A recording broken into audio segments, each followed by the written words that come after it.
Welcome to another bite-sized training tape for football officials. We're going to have a look at the linesman at the top of the field. Um, and actually not the play, but see, he's looking back. He's looking back, and they tell him something. And now we have to stop the game because the chain broke. And we see this, I think, too often.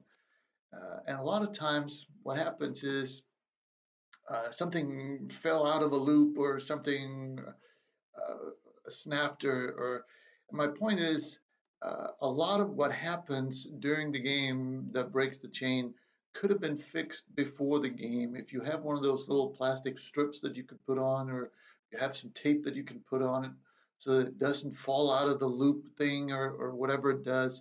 uh, when you go through the chain and talk to the chain crew before the game, have a look to see if any of that can be prevented before the game so that we don't have to fix it during the game. And because I always think that it's a shame that we have to stop the game to do something like this. Now you could argue, well, that's up to the home team and they're responsible for the game, for the crew and the chain, and you're right about that.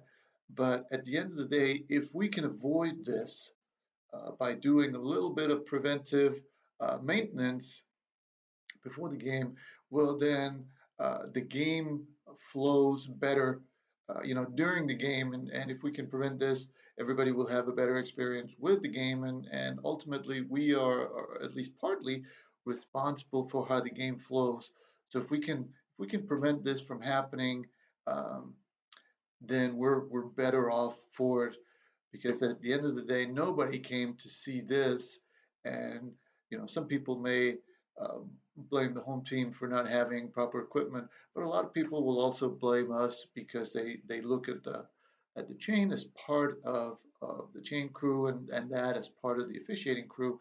So they look at us as being responsible for this. So if we can avoid this, so much better. And that was it for this edition of the Bite Size Training Tape. So as always, thank you for watching.